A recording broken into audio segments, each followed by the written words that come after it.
آج social media پر نظر ڈالیں تو ایک مخصوص طبقہ جن کی لڑکے لڑکیاں ڈیجیٹل طوائف گیری میں زیادہ سرگرم دکھائی دیتے ہیں۔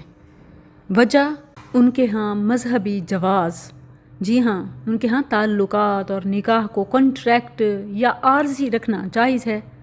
دوسرا پھر انہیں سیاسی سرپرستی حاصل ہے۔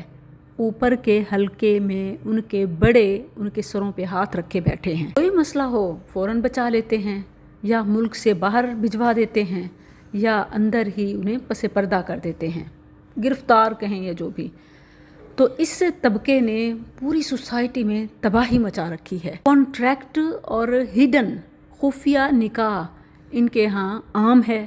ٹک ٹاکری یا ٹوکری یا کنٹینٹ کریٹنگ کے نام پر لیونگ ریلیشن شپ کو نہ صرف پھیلا رہے ہیں بلکہ کمائی کا ذریعہ بنا چکے ہیں۔ جب رشتے تعلقات عارضی یا کانٹریکٹ کی حد تک ہوں پھر نکاح جسٹ ریلیشن شپ کارڈ اور گیم بن کے رہ جاتی ہے۔ اور چونکہ یہ ایک انفلوئنسر اور میڈیا ٹاپر بن چکے ہوتے ہیں تو آہستہ آہستہ دوسرے نوجوانوں پر بھی اثر ڈال رہے ہوتے ہیں۔